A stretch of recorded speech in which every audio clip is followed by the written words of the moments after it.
जिथे जदों कोई जित जाता ना तो उस तो बाद जदों वो ये सोचता कि मैं किया, ये मेरा करम सी, ये मैं किया, मैं जित्या आ, जिथे मैं आ गई, हौमे रोग आ गया, तो फिर वो अगले रण दे विच पक्का हारूगा। और जिथे जिहड़ा कोई एक बारी हार गया और उन्होंने लगा कि मैं हार गया, ये तो मेरी नाकाबिलियत आ, तो फिर वो अगले रण वास्ते तैयार हो ही नहीं सकता, क्योंकि वो फिर मैंटल जिहड़ा डिप्रैशन आ वो अंदर जाना शुरू कर दूगा।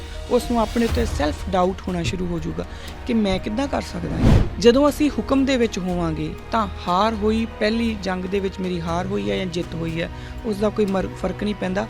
अगली जंग दे वास्ते मैं उन्नी ही प्रबलता दे नाल दोबारा तैयार हो जाऊंगी, अगले रण वास्ते भी मैं तैयार हो जाऊंगी। जदों लोग हुक्म दे विच हो गए फिर उन्होंने ये सोचना शुरू कर दिता कि असीं लड़ांगे जरूर, जित्तीए या हारीए उस परमात्मा दे हत्थ, वो उसका हुक्म, असीं लड़ांगे जरूर और लड़ांगे भी इस करके क्योंकि उस दा हुक्म है। मैनूं ये लगदा कि नहीं जी मेरे तो वध तां ज्ञानी कोई है ही नहीं, मैनूं ये लगदा कि मेरे तो वध शक्तिशाली कोई है नहीं, मैनूं ये लगदा कि मेरे तो वध पैसे वाला कोई है नहीं, मेरे तो वध तां धनाड़ कोई है ही नहीं, और असीं अपना पूरा जोर इस चीज़ नूं प्रूव करन ते ला दिंदे आ। और जदों आपां अपने आप नूं ही सुपीरीयर प्रूव करन दे उत्ते लाउने असीं किते ना किते हुक्म नूं माइनस कर दिंदे आ। कोई इंसान जिहड़ा एक हौमे नाल भरिया होया इंसान है ना, वो दूसरा जिहड़ा कोई लड़ाई चाह भी नहीं रहा ਉਹਦੇ भी गल लड़ाई पा दिंदा और दूसरे नूं लड़ना पਊਗਾ क्योंकि वो भी ਉਹਦਾ फिर हुक्म हो जाता, क्योंकि ਉਹਦੇ वास्ते ਜ਼ਰੂਰੀ है।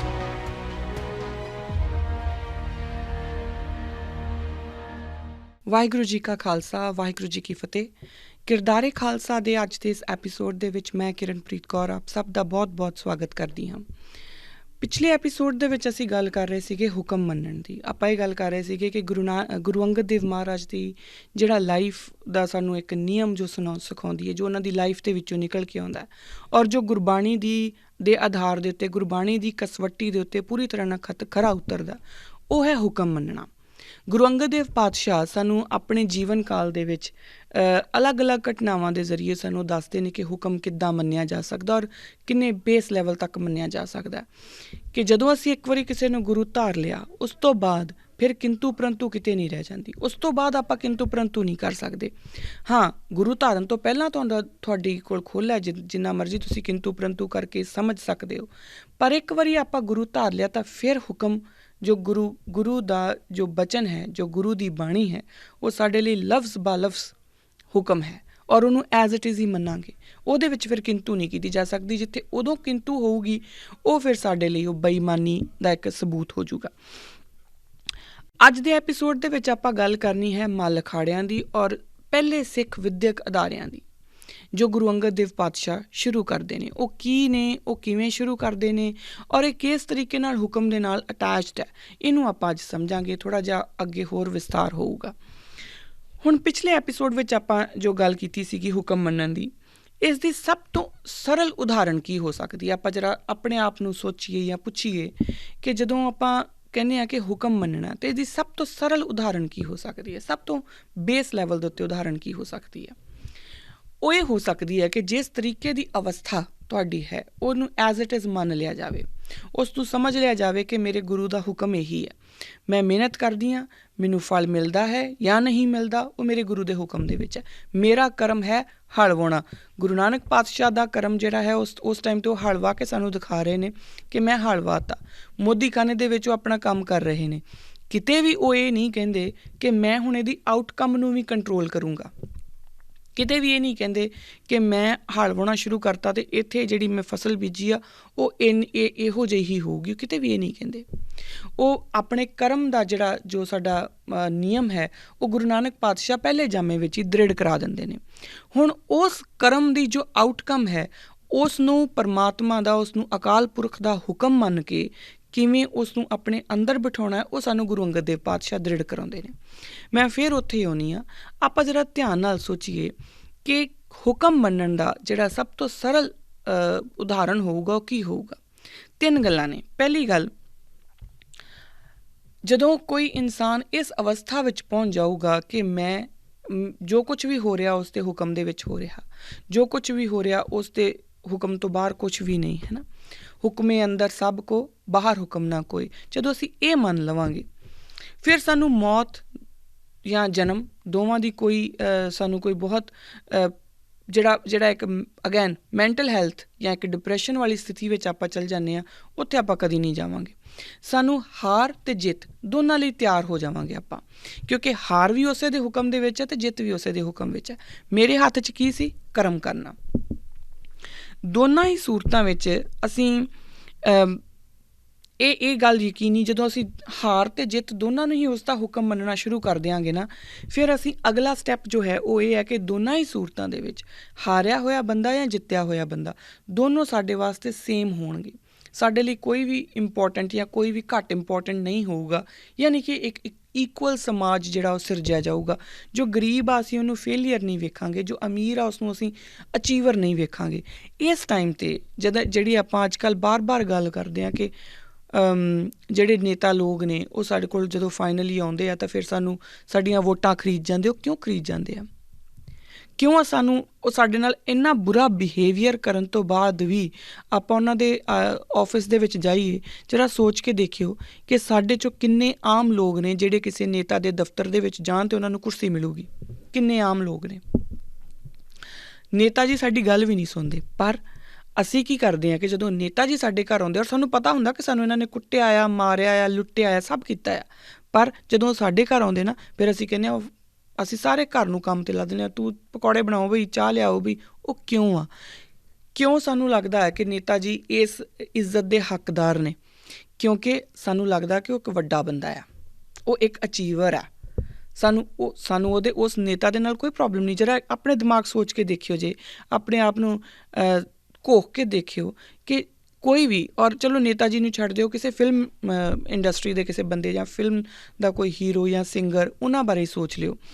ਜਰਾ ਸੋਚੋ ਕਿ ਜਦੋਂ ਅਗਰ ਕੋਈ ਸਿੰਗਰ ਤੁਹਾਡੇ ਘਰ ਆਵੇ ਤਾਂ ਤੁਸੀਂ ਉਹਨਾਂ ਨਾਲ ਕਿੱਦਾਂ ਦਾ ਟਰੀਟ ਕਰੋਗੇ। ਮੰਨ ਲਓ ਕਿ ਕੋਈ ਤੁਹਾਡਾ ਫੇਵਰੇਟ ਸਿੰਗਰ ਤੁਹਾਡੇ ਅੱਜ ਘਰ ਆ ਰਿਹਾ ਹੈ, ਔਰ ਔਨ ਦਾ ਕੰਟਰਰੀ ਕੋਈ ਜਿਹੜਾ ਤੁਹਾਡਾ ਰਿਕਸ਼ਾ, ਤੁਹਾਡੀ ਭੈਣ ਨੂੰ ਛੱਡਣ ਕੋਈ ਰਿਕਸ਼ੇ ਵਾਲਾ ਆਇਆ ਜਦੋਂ, ਜਾਂ ਤੁਹਾਡੀ ਮਾਂ ਨੂੰ ਜਾਂ ਤੁਹਾਡੇ ਭਰਾ ਨੂੰ, ਕਿਸੇ ਨੂੰ ਵੀ, ਕਿਉਂਕਿ ਆਪਾਂ ਰਿਕਸ਼ਾ ਤਾਂ ਲੈਂਦੇ ਹੀ ਆ ਨਾ, ਉਹ ਜਦੋਂ ਆਉਂਦਾ ਤਾਂ ਉਹ ਵਿਚਾਰਾ ਪਾਣੀ ਮੰਗਦਾ ਕਿ ਅੱਜ ਗਰਮੀ ਬਹੁਤ ਆ ਜੀ, ਪਾਣੀ ਦੇ ਦਿਓ, ਤਾਂ ਆਪਾਂ ਉਹਨੂੰ ਪਾਣੀ ਵੀ ਬਾਹਰ ਪਹੁੰਚਾ ਕੇ ਆਉਂਦੇ ਹਾਂ।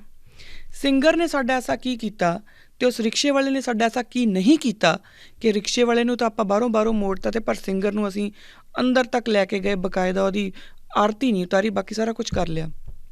ਐਸਾ ਕੀ ਹੋਇਆ? ਦੋਵਾਂ ਦੇ ਵਿੱਚ ਫ਼ਰਕ ਕੀ ਹੈ? ਮੈਂ ਜਦੋਂ ਪੜ੍ਹਾਉਂਦੀ ਹੁੰਦੀ ਸੀਗੀ ਤਾਂ ਮੈਂ ਆਪਣੇ ਸਟੂਡੈਂਟਸ ਨੂੰ ਇੱਕ ਗੱਲ ਸਮਝਾਉਂਦੀ ਹੁੰਦੀ ਸੀ ਹਰ ਵਾਰੀ ਕਿ ਜ਼ਰਾ ਇਹ ਸੋਚ ਕੇ ਦੇਖਿਓ ਕਿ ਜੇਕਰ ਤੁਹਾਨੂੰ ਸ਼ਾਹਰੁਖ ਖਾਨ ਜਾਂ ਕੋਈ ਵੀ XYZ ਹੀਰੋ ਪਸੰਦ ਹੈ, ਜੇ ਉਹੀ ਹੀਰੋ ਹੋਵੇ, ਸ਼ਕਲ ਵੀ ਉਹੀ ਹੋਵੇ, ਸਭ ਕੁਛ ਉਹੀ, ਕੱਦ ਕਾਠੀ ਸਭ ਉਹੀ, ਆਵਾਜ਼ ਵੀ ਉਹੀ, ਪਰ ਉਹ ਚਲਾ ਰਿਕਸ਼ਾ ਰਿਹਾ, ਕਿਆ ਫਿਰ ਵੀ ਤੁਸੀਂ ਉਹਦੇ ਫੈਨ ਹੋਵੋਗੇ? ਤਾਂ ਮੈਜੋਰਿਟੀ ਆਨਸਰ ਹੁੰਦਾ ਸੀਗਾ ਨਹੀਂ। ਅਸੀਂ ਫੈਨ ਕਿਸ 'ਤੇ ਹੁੰਦੇ ਹਾਂ? ਅਸੀਂ ਫੈਨ ਹੁੰਦੇ ਹਾਂ ਅਗਲੇ ਬੰਦੇ ਦੀ ਅਚੀਵਮੈਂਟ 'ਤੇ। ਸਾਨੂੰ ਇਹ ਲੱਗਦਾ ਕਿ ਕਿਉਂਕਿ ਉਹ ਅਚੀਵ ਕਰ ਗਿਆ ਜੋ ਅਸੀਂ ਨਹੀਂ ਕਰ ਪਾਏ, ਜਾਂ ਉਹ ਸਾਡੇ ਅੰਦਰ ਦੀ ਇੱਕ ਖੁਆਇਸ਼ ਸੀ ਜੋ ਉਹਨੂੰ ਮਿਲ ਗਈ ਪਰ ਸਾਨੂੰ ਨਹੀਂ ਮਿਲੀ, ਅਤੇ ਇਸ ਕਰਕੇ ਅਸੀਂ ਉਹਦੇ ਫੈਨ ਹੋ ਜਾਂਦੇ ਹਾਂ। ਬੇਸਿਕਲੀ ਉਹ ਸਾਡੀ ਆਪਣੀ ਹੀ ਇੱਕ ਜਿਹੜੀ ਤਮੰਨਾ ਹੁੰਦੀ ਹੈ ਨਾ, ਉਹ ਅਸੀਂ ਉਸ 'ਤੇ ਫੈਨ ਹੁੰਦੇ ਹਾਂ। ਹੁਣ ਇਹ ਹੁੰਦਾ ਕਿਉਂ ਆ? ਕਿਉਂਕਿ ਅਸੀਂ ਗੁਰੂ ਨਾਨਕ ਦੀ ਬਾਣੀ ਨਾਲੋਂ ਟੁੱਟੇ ਹੋਏ ਲੋਕ ਹਾਂ।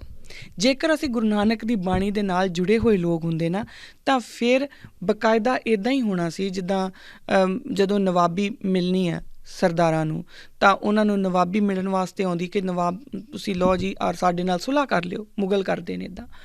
ਤਾਂ ਉਹ ਉਸ ਟਾਈਮ ਦੇ ਉੱਤੇ ਇਹ ਨਹੀਂ ਦੇਖਦੇ ਕਿ ਸਾਡਾ ਸਭ ਤੋਂ ਅਮੀਰ ਬੰਦਾ ਕਿਹੜਾ ਨਾ, ਉਹ ਕਹਿੰਦੇ ਜਿਹੜਾ ਪਹਿਲਾ ਬੰਦਾ ਦਿਖਦਾ ਉਹਨੂੰ ਦੇ ਦਿਓ, ਔਰ ਜਿਹੜੇ ਦਿਖਦੇ ਨੇ ਉਹ ਉਸ ਟਾਈਮ ਦੇ ਉੱਤੇ ਘੋੜਿਆਂ ਦੀ ਲਿੱਦ ਸਾਫ਼ ਕਰ ਰਹੇ ਨੇ। ਔਰ ਉਹ ਅੱਗੋਂ ਕੀ ਮੰਗਦੇ ਨੇ ਕਿ ਠੀਕ ਹੈ ਤੁਸੀਂ ਕਹਿ ਤਾ, ਸੰਗਤ ਦਾ ਫੈਸਲਾ, ਮੈਨੂੰ ਨਵਾਬੀ ਮੈਂ ਮਨਜ਼ੂਰ ਆ, ਪਰ ਮੈਂ ਘੋੜਿਆਂ ਦੀ ਲਿੱਦ ਸਾਫ਼ ਕਰਨ ਦੀ ਜਿਹੜੀ ਸੇਵਾ ਛੱਡੂੰਗਾ ਨਹੀਂ। ਹੁਣ ਇੱਥੇ ਮੇਰਾ ਕਹਿਣ ਦਾ ਮਤਲਬ ਕੀ ਹੈ ਕਿ ਨਵਾਬੀ ਨੇ ਉਹਨਾਂ ਨੂੰ ਕੁਛ ਡਿਫਰੈਂਟ ਨਹੀਂ ਕਰ ਦਿੱਤਾ, ਉਹਨਾਂ ਨੂੰ ਕੁਛ ਅਲੱਗ ਨਹੀਂ ਕਰ ਦਿੱਤਾ। ਔਰ ਇਹ ਕਿਰਦਾਰ ਸਿਰਜਿਆ ਕਿੱਦਾਂ ਗਿਆ? ਕਿਉਂਕਿ ਇਸ ਕਿਰਦਾਰ ਦੀ ਨੀਂਹ ਦੇ ਵਿੱਚ ਹੁਕਮ ਮੰਨਣਾ ਪਿਆ ਹੋਇਆ ਸੀ। ਇਸ ਕਿਰਦਾਰ ਦੀ ਨੀਂਹ ਦੇ ਵਿੱਚ ਗੁਰਬਾਣੀ, ਜਪਜੀ ਸਾਹਿਬ ਜਿਹੜੇ ਨੇ ਉਹ ਘੋਲ ਕੇ ਪਾਏ ਗਏ ਸੀ ਇਸ ਨੀਂਹ ਦੇ ਵਿੱਚ, ਇਸ ਕਿਰਦਾਰ ਦੀ ਨੀਂਹ ਦੇ ਵਿੱਚ। ਉਸ ਕਿਰਦਾਰ ਨੂੰ ਇਹ ਪਤਾ ਸੀ ਕਿ ਜੇ ਨਵਾਬੀ ਮਿਲ ਰਹੀ ਹੈ ਤਾਂ ਉਹ ਵੀ ਉਹਦੀ ਰਜ਼ਾ ਦੇ ਵਿੱਚ, ਜੇ ਅਸੀਂ ਘੋੜਿਆਂ ਦੀ ਕਾਠੀ 'ਤੇ ਸੌਂ ਰਹੇ ਹਾਂ ਤਾਂ ਉਹ ਵੀ ਉਹਦੀ ਰਜ਼ਾ ਦੇ ਵਿੱਚ, ਜੇ ਅੱਜ ਸਾਨੂੰ ਉਹਨਾਂ ਨੇ ਮੇਵੇ ਬਦਾਮ ਸਭ ਕੁਛ ਭੇਜਿਆ ਉਹ ਵੀ ਉਹਦੀ ਰਜ਼ਾ ਦੇ ਵਿੱਚ, ਜੇ ਅਸੀਂ ਛੋਲੇ ਖਾ ਕੇ ਕੁਝ ਸਮੇਂ ਲਈ ਆਪਣਾ ਸਮਾਂ ਬਿਤਾਉਣ ਦੇ ਲਈ ਮਜਬੂਰ ਹਾਂ ਤਾਂ ਉਹ ਵੀ ਉਹਦੀ ਰਜ਼ਾ ਦੇ ਵਿੱਚ। ਇਸ ਤਰੀਕੇ ਦਾ ਜਿਹੜਾ ਇੱਕ ਕਿਰਦਾਰ ਹੈ ਉਹ ਗੁਰਬਾਣੀ ਸਿਰਜਦੀ ਹੈ, ਗੁਰਬਾਣੀ ਸਿਰਜ ਸਕਦੀ ਹੈ। ਉਦੋਂ ਆਪਣੇ ਵਿੱਚ ਜਿਹੜਾ ਬਹੁਤ ਜ਼ਿਆਦਾ ਅਚੀਵਰ ਹੈ ਜਾਂ ਜਿਹਨੂੰ ਅਸੀਂ ਸੋ ਕਾਲਡ ਸਕਸੈਸਫੁਲ ਬੰਦਾ ਮੰਨਦੇ ਹਾਂ, ਸਾਨੂੰ ਉਹ ਅਤੇ ਜਿਹੜਾ ਸਕਸੈਸਫੁਲ ਜਿਹਨੂੰ ਅਸੀਂ ਨਹੀਂ ਮੰਨ ਰਹੇ, ਦੋਨਾਂ ਦੇ ਵਿੱਚ ਕੋਈ ਫਰਕ ਨਹੀਂ ਹੁੰਦਾ। ਇਹ ਉਦੋਂ ਹੋਊਗਾ ਜਦੋਂ ਅਸੀਂ ਹੁਕਮ ਮੰਨਣਾ ਸ਼ੁਰੂ ਕਰ ਦਿਆਂਗੇ। ਔਰ ਇਹ ਇੰਪੋਰਟੈਂਟ ਹੈ ਜਿਹੜੀ ਆਪਾਂ ਗੱਲ ਕਰ ਰਹੇ ਸੀਗੇ ਕਿ ਸਭ ਤੋਂ ਸਰਲ ਉਦਾਹਰਨਾਂ ਕੀ ਨੇ। ਪਹਿਲੀ ਉਦਾਹਰਨ ਇਹ ਹੈ ਕਿ ਹਾਰ ਜਿੱਤ ਦੋਨਾਂ ਲਈ ਅਸੀਂ ਤਿਆਰ ਹੁੰਦੇ ਹਾਂ, ਕਿਉਂਕਿ ਜਦੋਂ ਅਸੀਂ ਸੋਚ ਲੈਂਦੇ ਹਾਂ ਕਿ ਸਭ ਕੁਛ ਹੁਕਮ ਦੇ ਵਿੱਚ ਹੋ ਰਿਹਾ, ਫਿਰ ਹਾਰ ਅਤੇ ਜਿੱਤ, ਹਾਰ ਵੀ ਹੋ ਸਕਦੀ ਹੈ, ਜਿੱਤ ਵੀ ਹੋ ਸਕਦੀ, ਉਹਦੀ ਹੁਕਮ ਦੀ ਗੱਲ ਹੈ, ਕੋਈ ਗੱਲ ਨਹੀਂ। ਦੂਸਰੀ ਗੱਲ, ਸਾਨੂੰ ਹਾਰੇ ਹੋਏ ਔਰ ਜਿੱਤੇ ਹੋਏ ਦੋਵਾਂ ਤਰ੍ਹਾਂ ਦੇ ਲੋਕਾਂ ਦੇ ਨਾਲ ਇਕੁਅਲ ਪਿਆਰ ਹੁੰਦਾ। ਅਸੀਂ ਦੋਨਾਂ ਦਾ ਇੱਕੋ ਜਿਹਾ ਟਰੀਟਮੈਂਟ ਕਰਦੇ ਹਾਂ। ਕਿਸੇ ਤਰ੍ਹਾਂ ਦੀ ਕੋਈ ਬਾਇਸਡ ਜਿਹੜੀ ਉਹ ਸਾਡੀ ਇੰਟਰਪ੍ਰੀਟੇਸ਼ਨ ਨਹੀਂ ਹੁੰਦੀ ਕਿ ਇਹ ਤਾਂ ਹਾਰਿਆ ਹੋਇਆ ਬੰਦਾ, ਇਹਨੂੰ ਛੱਡ ਦਿਓ। ਤੀਸਰੀ ਗੱਲ, ਦੋਨਾਂ ਹੀ ਅਵਸਥਾ ਤੋਂ ਬਾਅਦ, ਚਾਹੇ ਅਸੀਂ ਹਾਰ ਗਏ ਜਾਂ ਜਿੱਤ ਗਏ, ਦੋਨਾਂ ਹੀ ਅਵਸਥਾਵਾਂ ਤੋਂ ਬਾਅਦ ਅਸੀਂ ਅਗਲੇ ਰਣ ਲਈ ਤਿਆਰ ਹੁੰਦੇ ਹਾਂ, ਕਿਉਂਕਿ ਅਸੀਂ ਹੁਕਮ ਦੇ ਵਿੱਚ ਹਾਂ, ਅਸੀਂ ਹੁਕਮ ਮੰਨ ਰਹੇ ਹਾਂ। ਜਦੋਂ ਕੋਈ ਜਿੱਤ ਜਾਂਦਾ ਨਾ, ਤਾਂ ਉਸ ਤੋਂ ਬਾਅਦ ਜਦੋਂ ਉਹ ਇਹ ਸੋਚਦਾ ਕਿ ਤਾਂ ਮੈਂ ਕੀਤਾ, ਇਹ ਮੇਰਾ ਕਰਮ ਸੀ, ਇਹ ਮੈਂ ਕੀਤਾ, ਮੈਂ ਜਿੱਤਿਆ ਆ, ਜਿੱਥੇ ਮੈਂ ਆ ਗਈ, ਹਉਮੈ ਰੋਗ ਆ ਗਿਆ, ਤਾਂ ਫਿਰ ਉਹ ਅਗਲੇ ਰਣ ਦੇ ਵਿੱਚ ਪੱਕਾ ਹਾਰੂਗਾ, ਕਿਉਂਕਿ ਉਹ ਅਗਲੇ ਰਣ ਦੇ ਵਾਸਤੇ ਤਿਆਰ ਹੀ ਨਹੀਂ। ਔਰ ਜਿੱਥੇ ਜਿਹੜਾ ਕੋਈ ਇੱਕ ਵਾਰੀ ਹਾਰ ਗਿਆ ਔਰ ਉਹਨੂੰ ਲੱਗਾ ਕਿ ਮੈਂ ਹਾਰ ਗਿਆ, ਇਹ ਤਾਂ ਮੇਰੀ ਨਾਕਾਬਲੀਅਤ ਆ, ਤਾਂ ਫਿਰ ਉਹ ਅਗਲੇ ਰਣ ਵਾਸਤੇ ਤਿਆਰ ਹੋ ਹੀ ਨਹੀਂ ਸਕਦਾ, ਕਿਉਂਕਿ ਉਹ ਫਿਰ ਮੈਂਟਲ ਜਿਹੜਾ ਡਿਪਰੈਸ਼ਨ ਆ ਉਹਦੇ ਅੰਦਰ ਜਾਣਾ ਸ਼ੁਰੂ ਕਰ ਦੂਗਾ। ਉਸ ਨੂੰ ਆਪਣੇ ਉੱਤੇ ਸੈਲਫ ਡਾਊਟ ਹੋਣਾ ਸ਼ੁਰੂ ਹੋ ਜਾਊਗਾ ਕਿ ਮੈਂ ਕਿੱਦਾਂ ਕਰ ਸਕਦਾ ਇਹ। ਔਰ ਹੁਣ ਆਪਾਂ ਦੇਖੀਏ ਕਿ ਜਦੋਂ ਗੁਰੂ ਨਾਨਕ ਪਾਤਸ਼ਾਹ ਹੋਕਾ ਦਿੰਦੇ ਨੇ, ਹੋਕਾ ਦੇ ਕੇ ਉਹ ਇੱਥੋਂ ਦੇ ਲੋਕਾਂ ਨੂੰ, ਉਸ ਖਿੱਤੇ ਦੇ ਲੋਕਾਂ ਨੂੰ ਜਗਾਉਂਦੇ ਨੇ ਕਿ ਤੁਸੀਂ ਭਾਈ ਕੁੱਟੇ ਜਾ ਰਹੇ ਹੋ, ਲੁੱਟੇ ਜਾ ਰਹੇ ਹੋ। ਜਦੋਂ ਉਹ ਕਹਿੰਦੇ ਨੇ, ਗੁਰੂ ਨਾਨਕ ਪਾਤਸ਼ਾਹ ਸਾਨੂੰ ਫਰਮਾਉਂਦੇ ਨੇ ਕਿ ਜੇ ਜੀਂਦਿਆਂ ਪੱਤ ਲੱਥੀ ਜਾਏ, ਸਭ ਹਰਾਮ ਚੇਤਾ ਮਲ ਖਾਏ। ਹੁਣ ਉਹ ਕੀ ਕਹਿੰਦੇ ਨੇ, ਉਹ ਹੋਕਾ ਦੇ ਕੇ ਉਹ ਜਗਾਉਂਦੇ ਨੇ ਕਿ ਜੇ ਤੁਹਾਡੀ ਪੱਤ ਹੀ ਨਹੀਂ ਰਹੀ ਤੇ ਜੋ ਮਰਜ਼ੀ ਖਾਈ ਚੱਲੋ, ਜੋ ਮਰਜ਼ੀ ਕਰੀ ਚੱਲੋ, ਫਿਰ ਉਹ ਹਰਾਮ ਹੈ ਨਾ। ਉਹਨਾਂ ਲੋਕਾਂ ਨੂੰ ਉਹਨਾਂ ਨੇ ਜਗਾ ਤਾਂ ਦਿੱਤਾ, ਹੋਕਾ ਦੇ ਕੇ ਜਾਗ ਗਏ, ਪਰ ਉਹਨਾਂ ਦੀ ਹੁਣ ਟ੍ਰੇਨਿੰਗ ਵੀ ਤਾਂ ਹੋਣੀ ਸੀਗੀ ਨਾ। ਉਹ ਟ੍ਰੇਨਿੰਗ ਉਹਨਾਂ ਦੀ ਕਿੱਦਾਂ ਹੋਊਗੀ? ਸਭ ਤੋਂ ਪਹਿਲਾਂ ਉਹਨਾਂ ਨੂੰ ਹੁਕਮ ਦੇ ਲੜ ਲਾਇਆ ਜਾਊਗਾ, ਉਹਨਾਂ ਨੂੰ ਇਕੁਐਲਿਟੀ ਸਮਝਾਈ ਜਾਊਗੀ, ਔਰ ਇਕੁਐਲਿਟੀ ਉਹ ਸਮਝਾ ਦਿੰਦੇ ਨੇ। ਉਸ ਤੋਂ ਅਗਲੀ ਗੱਲ ਆਉਂਦੀ ਹੈ ਹੁਕਮ ਦੀ। ਹੁਕਮ ਜਿਹੜੇ ਉਹ ਗੁਰੂ ਅੰਗਦ ਦੇਵ ਮਹਾਰਾਜ ਸਾਨੂੰ ਦ੍ਰਿੜ ਕਰਾ ਦਿੰਦੇ ਨੇ। ਹੁਣ ਉਹ ਜਿਹੜਾ ਮੈਂ ਇਹ 3 ਉਦਾਹਰਨਾਂ ਦਿੱਤੀਆਂ ਕਿ ਸਭ ਤੋਂ ਬੇਸ ਲੈਵਲ ਦੀ ਉਦਾਹਰਨ ਕੀ ਆ, ਉਹ ਇਹ ਆ ਜਦੋਂ ਲੋਕ ਹੁਕਮ ਦੇ ਵਿੱਚ ਹੋ ਗਏ, ਫਿਰ ਉਹਨਾਂ ਨੇ ਇਹ ਸੋਚਣਾ ਸ਼ੁਰੂ ਕਰ ਦਿੱਤਾ ਕਿ ਅਸੀਂ ਲੜਾਂਗੇ ਜ਼ਰੂਰ, ਜਿੱਤੀਏ ਜਾਂ ਹਾਰੀਏ ਉਸ ਪਰਮਾਤਮਾ ਦੇ ਹੱਥ, ਉਹ ਉਸ ਦਾ ਹੁਕਮ, ਅਸੀਂ ਲੜਾਂਗੇ ਜ਼ਰੂਰ। ਔਰ ਲੜਾਂਗੇ ਵੀ ਇਸ ਕਰਕੇ ਕਿਉਂਕਿ ਉਸੇ ਦਾ ਹੁਕਮ ਹੈ। ਮੈਂ ਲੜ ਪਾ ਰਿਹਾ ਹਾਂ ਜਾਂ ਮੈਂ ਬੋਲ ਪਾ ਰਹੀ ਹਾਂ, ਕਿਉਂਕਿ ਉਸ ਦਾ ਹੁਕਮ ਹੈ। ਅਗਰ ਮੈਂ ਆਪਣੀ ਜ਼ੁਬਾਨ ਦੇ ਵਿੱਚੋਂ ਦੇਖਾਂ ਤਾਂ ਮੈਨੂੰ ਨਹੀਂ ਲੱਗਦਾ ਕਿ ਮੈਂ 5 ਮਿੰਟ ਜਾਂ 10 ਮਿੰਟ ਵੀ ਕਿਸੇ ਨਾਲ ਕੋਈ ਗੱਲ ਕਰ ਪਾਊਂਗੀ। ਉਹ ਉਸੇ ਦੇ ਹੁਕਮ ਦੇ ਵਿੱਚ ਹੈ। ਜਦੋਂ ਅਸੀਂ ਇਸ ਲੈਵਲ ਦੇ ਉੱਤੇ ਆ ਜਾਂਦੇ ਹਾਂ, ਫਿਰ ਅਸੀਂ ਹਰ ਇੱਕ ਰਣ ਦੇ ਲਈ ਤਿਆਰ ਹੁੰਦੇ ਹਾਂ। ਫਿਰ ਅਸੀਂ ਜਦੋਂ ਘੱਲੂਘਾਰਾ ਹੁੰਦਾ ਹੈ, ਅਤੇ ਘੱਲੂਘਾਰੇ ਦੇ ਵਿੱਚ ਸਾਡੇ ਮੈਜੋਰਿਟੀ ਆਫ ਜਿਹੜੇ ਸਿੱਖ ਨੇ ਉਹ ਸ਼ਹੀਦ ਹੋ ਜਾਂਦੇ, ਕੁਛ ਕੁ ਬਚਦੇ ਨੇ। ਹੁਣ ਇਹ ਸੋਚੋ ਕਿ ਜਿਹੜੇ ਇਸ ਤਰੀਕੇ ਨਾਲ ਕੁਛ ਕੁ ਬਚੇ ਨੇ, ਉਹ ਆਪਣੇ ਆਪ ਨੂੰ ਕਿਵੇਂ ਤਿਆਰ ਕਰਦੇ ਹੋਣਗੇ, ਜਾਂ ਉਹਨਾਂ ਦੇ ਕੋਲ ਉਹ ਡਿਪਰੈਸ਼ਨ 'ਚ ਨਹੀਂ ਗਏ। ਉਹਨਾਂ ਨੇ ਨਹੀਂ ਸੋਚਿਆ ਕਿ ਹੁਣ ਤਾਂ ਜੀ ਇੰਨੇ ਕੀ ਰਹਿ ਗਿਆ ਜੀ, ਹੁਣ ਬਸ ਕਰੋ ਜੀ। ਜਿਵੇਂ ਅੱਜ ਕੱਲ੍ਹ ਮੈਜੋਰਿਟੀ ਆਫ ਜਿਹੜੇ ਪੀਪਲ ਆ, ਉਹ ਇਹ ਗੱਲ ਬਾਰ-ਬਾਰ ਸਾਨੂੰ ਬੋਲਦੇ ਆ ਕਿ ਤੁਸੀਂ ਇਕੱਲੇ ਹੀ ਬੋਲੀ ਜਾਂਦੇ ਆ, ਛੱਡੋ ਪਰੇ, ਤੁਸੀਂ ਜਿੱਦਾਂ ਬਾਕੀ ਕਰੀ ਜਾਂਦੇ ਤੁਸੀਂ ਵੀ ਇੱਦਾਂ ਹੀ ਕਰੀ ਚੱਲੋ। ਪਰ ਉਹ ਜੇ ਬਾਕੀ ਜਿੱਦਾਂ ਕਰੀ ਜਾਂਦੇ ਉਹ ਤਾਂ ਭੀੜ ਹੋ ਗਈ ਨਾ, ਉਹ ਤਾਂ ਸ਼ਾਇਦ ਆਪ ਕਰ ਰਹੇ ਹੋਣਗੇ। ਜਦੋਂ ਤੁਸੀਂ ਇਹ ਸੋਚ ਲੈਂਦੇ ਆ ਕਿ ਮੈਂ ਜੋ ਕਰ ਰਿਹਾ ਉਹ ਮੈਂ ਨਹੀਂ ਕਰ ਰਿਹਾ, ਉਸ ਦੇ ਹੁਕਮ ਦੇ ਵਿੱਚ ਹੋ ਰਿਹਾ, ਫਿਰ ਤੁਸੀਂ ਕਿਸੇ ਤਰ੍ਹਾਂ ਦੀ ਵੀ ਲੜਾਈ ਲੜਨ ਨੂੰ ਤਿਆਰ ਹੁੰਦੇ ਆ। ਔਰ ਉਸ ਵੇਲੇ ਜਿਹੜਾ ਫਲਸਫਾ ਹੈ ਚੜ੍ਹਦੀ ਕਲਾ ਦਾ, ਉਦੋਂ ਸਾਹਮਣੇ ਆਉਂਦਾ। ਹੁਣ ਇਸੇ ਨੂੰ ਹੀ ਚੜ੍ਹਦੀ ਕਲਾ ਕਿਹਾ ਜਾਊਗਾ। ਜਰਾ ਆਪਾਂ ਹੁਣ ਖਿਆਲ ਕਰੀਏ, ਜਦੋਂ ਅਸੀਂ ਹੁਕਮ ਪਹਿਚਾਣ ਲਵਾਂਗੇ ਅਤੇ ਹੁਕਮ ਮੰਨ ਲਵਾਂਗੇ, ਚੜ੍ਹਦੀ ਕਲਾ ਉਦੋਂ ਹੀ ਹੋ ਸਕਦੀ ਹੈ। ਕਿਉਂਕਿ ਜਦੋਂ ਮੈਨੂੰ ਇਹ ਲੱਗ ਹੀ ਨਹੀਂ ਰਿਹਾ ਕਿ ਇਹ ਕੁਛ ਮੈਂ ਕੀਤਾ, ਜਦੋਂ ਮੈਂ ਸਮਝ ਗਿਆ, ਜਦੋਂ ਇਹ ਮੈਂ ਪਹਿਚਾਣ ਲਿਆ ਕਿ ਜੋ ਕੁਛ ਵੀ ਹੋ ਰਿਹਾ ਉਹਦੇ ਹੁਕਮ 'ਚ ਹੋ ਰਿਹਾ, ਮੇਰਾ ਕੰਮ ਹੈ ਚੱਲਦੇ ਰਹਿਣਾ, ਤਾਂ ਉਦੋਂ ਫਿਰ ਮੈਨੂੰ ਕੋਈ ਰੋਕ ਨਹੀਂ ਸਕਦਾ।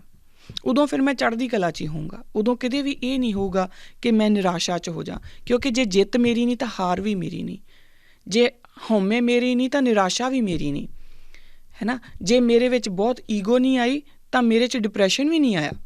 ਮੈਂ ਦੋਨਾਂ ਹੀ ਇੱਕ ਬੈਲੈਂਸਡ ਪਰਸਨੈਲਿਟੀ ਜਿਹੜੀ ਆ ਉਹ ਖੜੀ ਹੋਊਗੀ। ਐਂਡ ਇਸ ਬੈਲੈਂਸਡ ਪਰਸਨੈਲਿਟੀ ਨੂੰ ਖੜੀ ਕਰਨ ਦੇ ਲਈ ਹੁਕਮ ਦੀ ਗੱਲ ਜਿਹੜੀ ਆ ਉਹ ਗੁਰੂ ਪਾਤਸ਼ਾਹ ਸਾਨੂੰ ਦੱਸਦੇ ਨੇ, ਜੋ ਗੁਰੂ ਅੰਗਦ ਦੇਵ ਮਹਾਰਾਜ ਆਪਣੇ ਜੀਵਨ ਕਾਲ ਦੇ ਵਿੱਚ ਸਾਨੂੰ ਦ੍ਰਿੜ ਕਰਾਉਂਦੇ ਨੇ। ਹੁਣ ਚੜ੍ਹਦੀ ਕਲਾ ਦੀ ਜਿਹੜੀ ਇਹ ਅਵਸਥਾ ਆ, ਜਦੋਂ ਆਪਾਂ, ਕਿਉਂਕਿ ਹਰ ਸਿੱਖ ਆਪਣੀ ਅਰਦਾਸ ਦੇ ਵਿੱਚ ਬਾਰ-ਬਾਰ ਬੋਲਦਾ, ਨਾਨਕ ਨਾਮ ਚੜ੍ਹਦੀ ਕਲਾ ਤੇਰੇ ਭਾਣੇ ਸਰਬੱਤ ਦਾ ਭਲਾ। 3-4 ਚੀਜ਼ਾਂ ਇਸੇ ਇੱਕ ਲਾਈਨ ਦੇ ਵਿੱਚ ਹੀ ਅਗਰ ਆਪਾਂ ਦੇਖੀਏ, ਨਾਨਕ ਨਾਮ ਚੜ੍ਹਦੀ ਕਲਾ ਤੇਰੇ ਭਾਣੇ ਸਰਬੱਤ ਦਾ ਭਲਾ, ਇਹ 4 ਚੀਜ਼ਾਂ ਨੇ।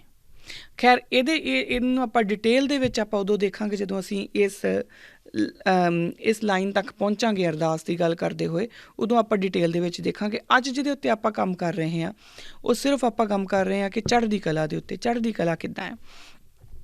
ਹੁਣ ਚੜ੍ਹਦੀ ਕਲਾ ਦੀ ਇਹ ਅਵਸਥਾ ਜੋ ਕਿ ਹੁਕਮ ਦੇ ਵਿੱਚ ਰਹਿ ਕੇ ਹੀ ਬਣ ਸਕਦੀ ਹੈ, ਹੁਣ ਉਹ ਬਣਦੀ ਕਿਵੇਂ ਹੈ ਆਪਾਂ ਇਹ ਦੇਖੀਏ। ਪਹਿਲਾਂ ਤਾਂ ਜਦੋਂ ਆਪਾਂ ਹੁਕਮ ਦੇ ਵਿੱਚ ਹਾਂ ਔਰ ਸਾਨੂੰ ਲੱਗਦਾ ਕਿ ਹਾਰ ਹੋਵੇ ਜਿੱਤ ਹੋਵੇ, ਮੈਂ ਤਾਂ ਆਪਣਾ ਕਰਮ ਕਰਨਾ, ਤਾਂ ਸਾਨੂੰ ਸਭ ਤੋਂ ਪਹਿਲਾਂ ਤਾਂ ਆਪਣੀ ਕਾਬਲੀਅਤ ਦੇ ਉੱਤੇ ਵਿਸ਼ਵਾਸ ਹੁੰਦਾ ਹੈ। ਅਸੀਂ ਆਪਣੀ ਕਾਬਲੀਅਤ ਦੇ ਉੱਤੇ, ਜੋ ਕਿ ਉਸ ਹੁਕਮ ਦੇ ਵਿੱਚ ਹੀ ਹੈ, ਉਹਦੇ ਉੱਤੇ ਵਿਸ਼ਵਾਸ ਹੋ ਜਾਂਦਾ। ਕਿਉਂਕਿ ਜਦੋਂ ਮੈਨੂੰ ਪਤਾ ਹੈ ਕਿ ਮੇਰੇ ਕੋਲ ਨਾ ਹਾਰਨ ਲਈ ਕੁਛ ਹੈ ਨਾ ਜਿੱਤਣ ਲਈ ਕੁਛ ਹੈ, ਮੇਰੇ ਕੋਲ ਸਿਰਫ ਇੱਕੋ ਹੀ ਤਰੀਕਾ ਹੈ, ਉਹ ਹੈ ਲੜਾਈ ਜਾਂ ਉਹ ਹੈ ਖੇਡ, ਹੈ ਨਾ, ਜਾਂ ਮੇਰਾ ਕਰਮ, ਮੇਰੇ ਕੋਲ ਸਿਰਫ ਉਹੀ ਹੈ, ਤਾਂ ਮੈਂ ਆਪਣਾ 100% ਉਸ ਕਰਮ ਨੂੰ ਦਿੰਦੀ ਹਾਂ। ਸੋ ਆਪਣੀ ਕਾਬਲੀਅਤ ਦੇ ਉੱਤੇ ਵਿਸ਼ਵਾਸ। ਦੂਸਰੇ ਦੀ ਕਾਬਲੀਅਤ ਨੂੰ ਵੀ ਮੈਂ ਓਨਾ ਹੀ ਸਨਮਾਨ ਦੇਣਾ ਸ਼ੁਰੂ ਕਰ ਦੂੰਗੀ ਜਿੰਨਾ ਕਿ ਮੈਂ ਆਪਣੀ ਕਾਬਲੀਅਤ ਨੂੰ ਸਨਮਾਨ ਦਿੰਦੀ ਹਾਂ, ਜੇਕਰ ਮੈਂ ਹੁਕਮ ਦੇ ਵਿੱਚ ਹਾਂ। ਅਤੇ ਜੇਕਰ ਮੈਨੂੰ ਲੱਗਦਾ ਕਿ ਜੋ ਕੁਛ ਵੀ ਹੋ ਰਿਹਾ ਉਹ ਮੇਰੇ ਪਾਤਸ਼ਾਹ ਦੇ ਹੁਕਮ ਦੇ ਵਿੱਚ ਹੀ ਹੋ ਰਿਹਾ, ਫਿਰ ਮੈਂ ਅਗਲੇ ਦੀ ਕਾਬਲੀਅਤ ਨੂੰ ਵੀ ਓਨਾ ਹੀ ਸਨਮਾਨ ਦਊਂਗੀ ਜਿੰਨਾ ਮੈਂ ਆਪਣੀ ਕਾਬਲੀਅਤ ਨੂੰ ਸਨਮਾਨ ਦੇ ਰਹੀ ਹਾਂ। ਜਿੰਨਾ ਮੈਨੂੰ ਲੱਗਦਾ ਕਿ ਮੈਂ ਡਿਜ਼ਰਵ ਕਰਦੀ, ਮੈਨੂੰ ਲੱਗੇ ਕਿ ਅਗਲਾ ਵੀ ਡਿਜ਼ਰਵ ਕਰਦਾ ਹੋ ਸਕਦਾ, ਕਿਉਂਕਿ ਉਹ ਵੀ ਤਾਂ ਹੁਕਮ ਦੇ ਵਿੱਚ ਆ। ਜੋ ਅਗਰ ਉਹਦੇ ਵਿੱਚ ਕੁਛ ਪੋਜ਼ੀਟਿਵ ਹੈ ਤਾਂ ਉਹ ਵੀ ਹੁਕਮ ਦੇ ਵਿੱਚ ਆ। ਹੁਣ ਪ੍ਰੋਬਲਮ ਕਿੱਥੇ ਆਉਂਦੀ ਹੈ ਕਿ ਅਸੀਂ ਬਣ ਜਾਂਦੇ ਹਾਂ ਕਰਤਾ। ਮੈਨੂੰ ਇਹ ਲੱਗਦਾ ਕਿ ਨਹੀਂ ਜੀ, ਮੇਰੇ ਤੋਂ ਵੱਧ ਤਾਂ ਗਿਆਨੀ ਕੋਈ ਹੈ ਹੀ ਨਹੀਂ, ਮੈਨੂੰ ਇਹ ਲੱਗਦਾ ਕਿ ਮੇਰੇ ਤੋਂ ਵੱਧ ਸ਼ਕਤੀਸ਼ਾਲੀ ਕੋਈ ਹੈ ਨਹੀਂ, ਮੈਨੂੰ ਇਹ ਲੱਗਦਾ ਕਿ ਮੇਰੇ ਤੋਂ ਵੱਧ ਪੈਸੇ ਵਾਲਾ ਕੋਈ ਹੈ ਨਹੀਂ, ਮੇਰੇ ਤੋਂ ਵੱਧ ਤਾਂ ਧਨਾੜ ਕੋਈ ਹੈ ਹੀ ਨਹੀਂ, ਔਰ ਅਸੀਂ ਆਪਣਾ ਪੂਰਾ ਜ਼ੋਰ ਇਸ ਚੀਜ਼ ਨੂੰ ਪ੍ਰੂਵ ਕਰਨ 'ਤੇ ਲਾ ਦਿੰਦੇ ਹਾਂ। ਔਰ ਜਦੋਂ ਆਪਾਂ ਆਪਣੇ ਆਪ ਨੂੰ ਹੀ ਸੁਪੀਰੀਅਰ ਪ੍ਰੂਵ ਕਰਨ ਦੇ ਉੱਤੇ ਲਾਉਂਦੇ ਹਾਂ, ਅਸੀਂ ਕਿਤੇ ਨਾ ਕਿਤੇ ਹੁਕਮ ਨੂੰ ਮਾਈਨਸ ਕਰ ਦਿੰਦੇ ਹਾਂ। ਫਿਰ ਅਗਰ ਸਾਡੇ ਸਾਹਮਣੇ ਕੋਈ ਐਸਾ ਬੰਦਾ ਆਵੇ ਜਿਸ ਦਾ ਗਿਆਨ ਮੈਨੂੰ ਪਤਾ ਹੋਵੇ ਕਿ ਇਸ ਦਾ ਗਿਆਨ ਮੇਰੇ ਤੋਂ ਕਿਤੇ ਉੱਚਾ ਆ, ਜਾਂ ਇਸ ਨੂੰ ਗੁਰੂ ਮਹਾਰਾਜ ਦੀ ਜ਼ਿਆਦੀ ਮਿਹਰ ਹੈ, ਤਾਂ ਫਿਰ ਮੈਨੂੰ ਕੀ ਲੱਗਦਾ ਕਿ ਨਹੀਂ, ਕਿਉਂਕਿ ਮੇਰੀ ਹਉਮੈ ਜੋ ਹੈ ਉਹ ਤਾਂ ਕਹਿ ਰਹੀ ਹੈ ਕਿ ਤੇਰੇ ਤੋਂ ਵੱਡਾ ਕੋਈ ਹੋ ਹੀ ਨਹੀਂ ਸਕਦਾ। ਤਾਂ ਫਿਰ ਮੈਂ ਕੀ ਕਰਦਾ ਜਾਂ ਕਰਦੀ ਹਾਂ, ਫਿਰ ਮੈਂ ਕੀ ਕਰਦੀ ਹਾਂ ਕਿ ਫਿਰ ਮੈਂ ਅਗਲੇ ਬੰਦੇ ਨੂੰ, ਜਿਹੜਾ ਆਲਰੇਡੀ ਵਧੀਆ ਸੀ, ਜਿਹੜਾ ਮੇਰੇ ਤੋਂ ਵਧੀਆ, ਔਰ ਮੈਨੂੰ ਪਤਾ ਹੈ ਕਿ ਮੇਰੇ ਤੋਂ ਵਧੀਆ, ਫਿਰ ਮੈਂ ਉਸਨੂੰ ਡਿਮੀਨ ਕਰਨਾ ਸ਼ੁਰੂ ਕਰਦੀ ਹਾਂ, ਫਿਰ ਉਸਨੂੰ ਮੈਂ ਛੋਟਾ ਕਰਨਾ ਸ਼ੁਰੂ ਕਰਦੀ ਹਾਂ। ਔਰ ਉਦੋਂ ਕੀ ਹੁੰਦਾ ਹੈ, ਉਦੋਂ ਕੌਨਫਲਿਕਟਸ ਹੁੰਦੇ ਆ। ਤੁਸੀਂ ਸਾਰੀ ਵਰਲਡ ਹਿਸਟਰੀ ਉੱਪਰ ਝਾਤੀ ਮਾਰ ਲਈ ਅਗਰ ਆਪਾਂ, ਜਿੰਨੀਆਂ ਵੀ ਦੁਨੀਆ ਦੇ ਵਿੱਚ ਲੜਾਈਆਂ ਹੋਈਆਂ ਉਹ ਹੋਈਆਂ ਹੀ ਇਸ ਕਰਕੇ ਆ ਕਿਉਂਕਿ ਇੱਕ ਬੰਦੇ ਨੂੰ ਲੱਗਦਾ ਕਿ ਮੇਰੇ ਤੋਂ ਉੱਪਰ ਕੋਈ ਨਹੀਂ, ਅਤੇ ਉਹ ਦੂਜੇ ਦੇ ਜਾ ਕੇ ਗਲ ਪੈਂਦਾ ਆ। ਔਰ ਜਿਹੜਾ ਸ਼ਾਇਦ ਹੋ ਸਕਦਾ ਅਗਲਾ ਵੀ ਸੋਚਦਾ ਹੋਵੇ ਕਿ ਮੇਰੇ ਤੋਂ ਵੀ ਉੱਪਰ ਕੋਈ ਨਹੀਂ, ਫਿਰ ਉਹ ਵੀ ਗਲ ਪੈ ਜੇ। ਪਰ ਮੈਜੋਰਿਟੀ ਆਫ ਟਾਈਮ ਜਿਹੜੀਆਂ ਲੜਾਈਆਂ ਨੇ ਉਹ ਥੋਪੀਆਂ ਗਈਆਂ ਹੁੰਦੀਆਂ, ਉਹ ਕਦੀ ਵੀ ਅਗਲੇ ਬੰਦੇ ਨੇ ਆਪ ਨਹੀਂ ਕੀਤੀਆਂ ਹੁੰਦੀਆਂ, ਥੋਪੀਆਂ ਗਈਆਂ ਹੁੰਦੀਆਂ। ਕੋਈ ਇਨਸਾਨ ਜਿਹੜਾ ਇੱਕ ਹਉਮੈ ਨਾਲ ਭਰਿਆ ਹੋਇਆ ਇਨਸਾਨ ਹੈ ਨਾ, ਉਹ ਦੂਸਰਾ ਜਿਹੜਾ ਕੋਈ ਲੜਾਈ ਚਾਹ ਵੀ ਨਹੀਂ ਰਿਹਾ ਉਹਦੇ ਵੀ ਗਲ ਲੜਾਈ ਪਾ ਦਿੰਦਾ, ਔਰ ਦੂਸਰੇ ਨੂੰ ਲੜਨਾ ਪਊਗਾ ਕਿਉਂਕਿ ਉਹ ਵੀ ਉਹਦਾ ਫਿਰ ਹੁਕਮ ਹੋ ਜਾਂਦਾ, ਕਿਉਂਕਿ ਉਹਦੇ ਵਾਸਤੇ ਜ਼ਰੂਰੀ ਹੈ। ਸੋ ਇਹ ਜਿਹੜੀਆਂ ਗੱਲਾਂ ਨੇ ਜਦੋਂ ਆਪਾਂ ਦੇਖਾਂਗੇ, ਪਹਿਲੀ ਗੱਲ, ਜਦੋਂ ਮੈਂ ਹੁਕਮ ਦੇ ਵਿੱਚ ਰਹਿ ਕੇ ਆਪਣੇ ਆਪ ਨੂੰ ਦੇਖ ਰਹੀ ਹਾਂ ਤਾਂ ਪਹਿਲੀ ਗੱਲ ਇਹ ਆਉਂਦੀ ਹੈ ਕਿ ਮੈਨੂੰ ਆਪਣੀ ਕਾਬਲੀਅਤ ਦੇ ਉੱਤੇ ਵਿਸ਼ਵਾਸ ਹੈ। ਦੂਸਰੀ ਗੱਲ ਆਉਂਦੀ ਹੈ, ਸਿਰਫ ਮੈਨੂੰ ਆਪਣੀ ਕਾਬਲੀਅਤ ਦੇ ਉੱਤੇ ਯਕੀਨ ਨਹੀਂ, ਮੈਨੂੰ ਅਗਲੇ ਦੀ ਕਾਬਲੀਅਤ ਦੇ ਉੱਤੇ ਵੀ ਓਨਾ ਹੀ ਵਿਸ਼ਵਾਸ ਹੈ। ਔਰ ਮੈਨੂੰ ਹੈ ਕਿ ਅਗਰ ਗੁਰੂ ਪਾਤਸ਼ਾਹ ਨੇ ਮਿਹਰ ਕੀਤੀ ਤਾਂ ਅਗਲਾ ਬੰਦਾ ਵੀ ਬਹੁਤ ਕੁਛ ਕਰ ਸਕਦਾ। ਹੋ ਸਕਦਾ ਅੱਜ ਉਹਦੇ ਕੋਲ ਕੱਖ ਵੀ ਨਾ ਹੋਵੇ ਅਤੇ ਮੈਂ ਧਨਾੜ ਹੋਵਾਂ, ਪਰ ਕੱਲ੍ਹ ਨੂੰ ਜੇ ਉਸ ਦਾ ਹੁਕਮ ਹੋਇਆ ਤਾਂ ਉਹ ਮੇਰੇ ਤੋਂ ਵੱਡਾ ਧਨਾੜ ਹੋ ਸਕਦਾ। ਔਰ ਜਦੋਂ ਇਹ ਗੱਲ ਮੇਰੇ ਦਿਮਾਗ 'ਚ ਆ ਜੂਗੀ ਨਾ, ਫਿਰ ਮੈਂ ਅਗਲਿਆਂ ਦੀ, ਫਿਰ ਮੈਂ ਹਰ ਕਿਸੇ ਦੀ ਮਦਦ ਕਰਨੀ ਸ਼ੁਰੂ ਕਰ ਦੂੰਗੀ। ਸਾਡੀਆਂ ਮੈਜੋਰਿਟੀ ਆਫ ਪ੍ਰੋਬਲਮ ਸਾਡੇ ਘਰਾਂ ਦੀਆਂ ਅਗਰ ਆਪਾਂ ਦੇਖੀਏ ਤਾਂ ਉਹ ਪ੍ਰੋਬਲਮਸ ਆਉਂਦੀਆਂ ਕਿੱਥੋਂ ਆ? ਕਿਉਂਕਿ ਅਸੀਂ ਕੀ ਕਰਦੇ ਹਾਂ, ਸਾਨੂੰ ਇਹ ਲੱਗਦਾ ਕਿ ਮੇਰੇ ਬੱਚੇ, ਮੇਰੇ ਤੋਂ ਬਾਅਦ ਮੇਰੇ ਹੀ ਬੱਚੇ ਐਡੇ ਵੱਡੇ ਹੋ ਸਕਦੇ ਆ, ਉਸ ਤੋਂ ਬਿਨਾਂ ਤਾਂ ਕੋਈ ਹੋ ਹੀ ਨਹੀਂ ਸਕਦਾ। ਫਿਰ ਸਾਡੇ ਪਰਿਵਾਰ ਦੇ ਵਿੱਚ ਜੇ ਕੋਈ ਹੋਰ ਬੱਚਾ, ਕਿਸੇ ਸਾਡੇ ਚਾਚੇ ਤਾਏ ਮਾਸੀ ਮਾਸੜ ਦਾ ਕੋਈ ਬੱਚਾ ਆਉਂਦਾ, ਉਹ ਸਾਡੇ ਬੱਚੇ ਤੋਂ ਉੱਪਰ ਜਾਣ ਦੀ ਕੋਸ਼ਿਸ਼ ਕਰਦਾ ਨਾ, ਅਸੀਂ ਆਪਣੇ ਆਪ ਨੂੰ ਹੋਰ ਵਿੰਨ੍ਹਦੇ ਹਾਂ ਔਰ ਇੱਕ ਰੈਟ ਰੇਸ ਦੇ ਵਿੱਚ ਪੈ ਜਾਂਦੇ ਹਾਂ। ਬੇਸਿਕਲੀ ਉਹ ਰੈਟ ਰੇਸ ਹੁੰਦੀ ਤਾਂ ਆ ਕਿਉਂਕਿ ਸਾਨੂੰ ਲੱਗਦਾ ਕਿ ਸਾਰਾ ਕੁਝ ਮੇਰੇ ਲਈ ਰਾਖਵਾਂ ਹੈ। ਸੁਪੀਰੀਓਰਿਟੀ, ਹਰ ਇੱਕ ਤਰ੍ਹਾਂ ਦਾ ਪੈਸਾ ਜਾਂ ਕਿਸੇ ਵੀ ਤਰ੍ਹਾਂ ਦੀ ਕੋਈ ਗਿਆਨਤਾ ਉਹ ਮੇਰੇ ਲਈ ਰਾਖਵੀਂ ਹੈ। ਉਹ ਹਉਮੈ ਜਿਹੜੀ ਹੈ ਉਹ ਮੈਨੂੰ ਖਾਣੀ ਸ਼ੁਰੂ ਕਰ ਦਿੰਦੀ ਹੈ। ਤੀਸਰੀ ਗੱਲ, ਜਦੋਂ ਅਸੀਂ ਹੁਕਮ ਦੇ ਵਿੱਚ ਹੋਵਾਂਗੇ ਤਾਂ ਹਾਰ ਹੋਈ, ਪਹਿਲੀ ਜੰਗ ਦੇ ਵਿੱਚ ਮੇਰੀ ਹਾਰ ਹੋਈ ਹੈ ਜਾਂ ਜਿੱਤ ਹੋਈ ਹੈ, ਉਸ ਦਾ ਕੋਈ ਫਰਕ ਨਹੀਂ ਪੈਂਦਾ।